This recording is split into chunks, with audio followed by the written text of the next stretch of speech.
Hey, welcome to Toontyme, bringing you Newcastle United news and discussion. The international break is over, and we're about to get back to the good stuff from this Saturday, the game at Craven Cottage against Fulham.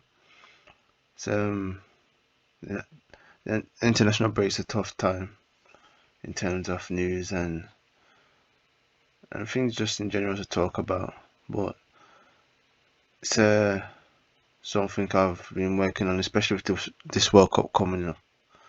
That I've got some plans for that period of time where it won't be there's always gonna be that Newcastle focus, but it's the world of football as well as due to the nature of the Nations League.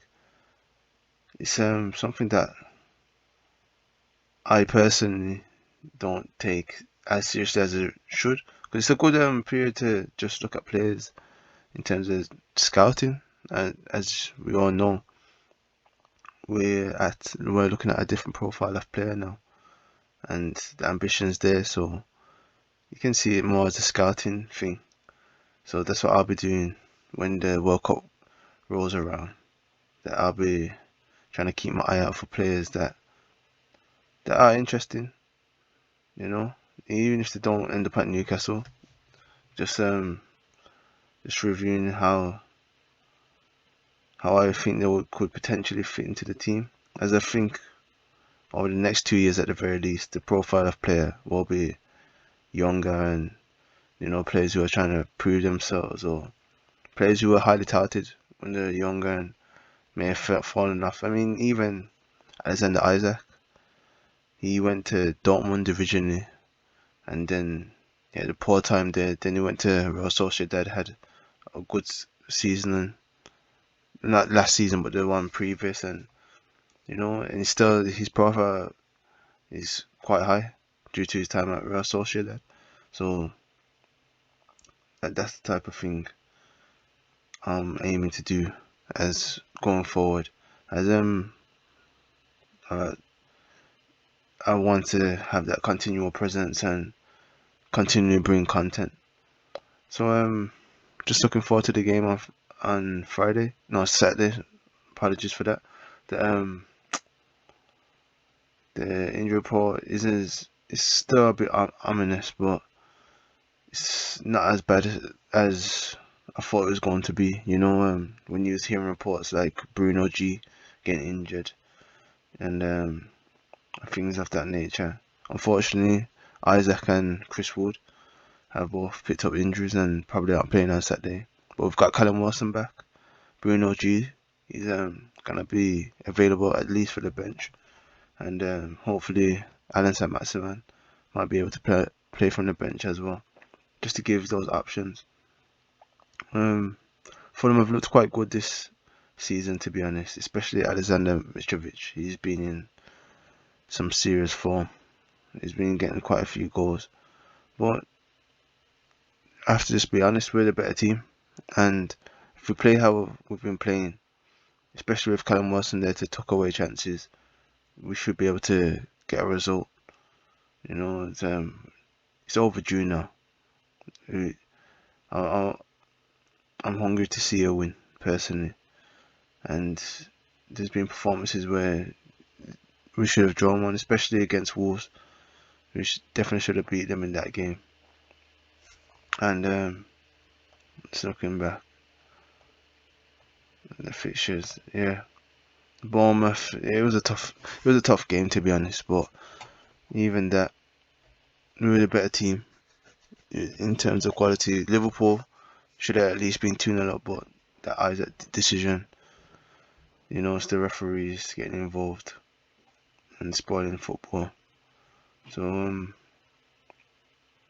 we just have to bring that focus, and that the quality should show through, because as we've all seen, the very first thing that Eddie Howe demands from the players is intensity and hard work, and the difference in quality will tell. Especially if Bruno's playing. and if Callum Wilson can just stay on the pitch, he's a deadly finisher, and the chances that we were getting, or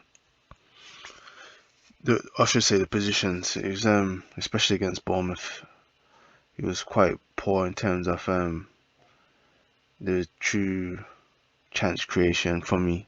If those clear cut chances, where you should be seeing someone tuck them away, they weren't there as much against Bournemouth. Okay, we hit the post a couple of times, but he just there was certain things lacking, and plus we got Elliot Anderson available for Saturday as well. I'm pretty certain, so that's another exciting addition, especially coming off the bench. Hopefully, he's now very much in Eddie Howe's mind as one of the first subs to come off the bench, especially if he's not starting. As you know, as I said, I don't know what's happening with Jacob Murphy, but at this moment in time, his mind doesn't seem. He seems in disarray. I'm not gonna say he's not focused. I feel like it may be even a thing that he's focusing too much. He's not allowing his game to be expressed fully, as he's trying to impress every time he gets into into attacking positions, and he's making decisions which are flustered and rushed. You know, he's not having a clear image in his mind of what he wants to do next, and that's what I see from Elliot Anderson. It seems like already he's just got that calmness to his game that should come with experience, and he knows what he wants to do and he's making the correct decisions. And especially from a young player, especially so young, to have that type of maturity is it's really exciting for his potential and what he can do. You know, especially signing that contract, so he's committed fully to Newcastle. We already knew he was, as he's a local lad, but having that in writing, he knows where his future lies for the next few years. He knows he's in a system now that is going to give him every opportunity to extract as much of his ability as possible. It's really positive, and I know the younger players in the academy or those in his age group will look at him now and think, maybe if I can maybe get a loan or get into the first team training, I can prove myself to Eddie Howe, and that's the ripple effect of having young players make it into the first team. Is that it gives those younger players that dream that it can come true with hard work and dedication, and that's what Eddie Anderson has done. You know, he got that loan to Bristol Rovers, and it totally changed his trajectory. He was already on a good trajectory, but after that loan at Bristol Rovers, you can see how much confidence he gained from it.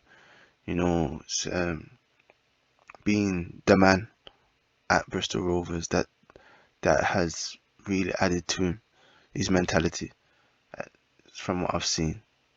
You know, that adulation from the fans, and him taking that responsibility and knowing that they had that full belief in him.